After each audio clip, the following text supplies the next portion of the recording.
The Petersons couldn't believe their luck. They had just bought a charming little house at the edge of Maple Lane for a price so low it felt like a steal. Sure, it needed a few touch-ups, a leaky roof here, peeling paint there, but Mark and Emma were thrilled. With their 3 kids, Lily, Max, and Mia, they envisioned turning the house into a cozy family haven. After a week of basic renovations and hauling in their new furniture, the Petersons finally moved in. Their laughter echoed through the house as they celebrated their first family dinner. But their joy would be short-lived. It started subtly, an icy glare from the woman next door, followed by muttered complaints about the noise. By the second week, the Petersons were beginning to realize that their dream home came with a nightmare. Mrs. Bernice Crabble, the sneaky, irritable neighbor. The first complaint arrived early one morning. Mark was sanding a wooden bench on the porch when Mrs. Crabble stormed over, her gray curls bouncing with every step. "Do you always have to make such a racket?" she snapped. "Some of us enjoy peace and quiet." Mark lowered the sander. "I'm sorry if it disturbed you. I'll finish this later." But it didn't end there. Mrs. Crabble complained about Emma's baking, claiming the smell of cinnamon was too much to handle. She accused Lily of staring rudely at her garden, blamed Max for stepping too close to her fence, and called Mia's chalk drawings on the driveway an eyesore. One sunny afternoon, Max's soccer ball rolled into Mrs. Crabble's yard. He knocked on her door to retrieve it, but was met with a firm "go away." The ball never returned. Then Lily's book disappeared from the porch, followed by Mia's favorite doll. Suspicion grew. "I think she's taking our stuff," Max whispered during dinner. Emma frowned. "Let's not jump to conclusions. Maybe we misplaced them." But the evidence mounted.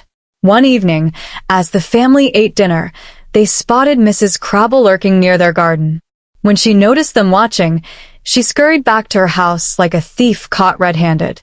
Determined to solve the mystery, the kids hatched a plan. "We'll leave something valuable looking outside and set up Dad's old camera," Lily suggested. Max grinned. "How about my toy drone? It's broken anyway." That night, they placed the drone on the porch and hid the camera nearby. By morning, the drone was gone. When they reviewed the footage, it confirmed their suspicions. Mrs. Crabble had crept onto their porch under the cover of darkness. The next day, Mark knocked on Mrs. Crabble's door, the video queued up on his phone. She opened the door a sliver, her eyes darting nervously. "We need to talk," Mark said firmly. Reluctantly, she let him in. The Petersons followed, stepping into a house that was surprisingly cluttered. There, on a shelf, were their missing items, neatly arranged among trinkets and old photographs. "Why are you doing this?" Emma asked gently. Mrs. Crabble hesitated, then sighed. "Because I'm lonely." She pointed to a dusty photo of a young boy. "That's my grandson. He used to visit, but it's been years. When I saw your family, it reminded me of what I lost. I didn't know how to handle it." Emma's expression softened. "You could have just talked to us. We would have been happy to include you." Mrs. Crabble looked at them, her eyes filled with regret. "I didn't think anyone would want me around." From that day on, the Petersons made an effort to include Mrs. Crabble. Emma invited her over for tea. The kids shared their adventures with her, and Mark even helped her fix up her fence. Slowly, her icy demeanor thawed, and she became an unexpected part of their lives.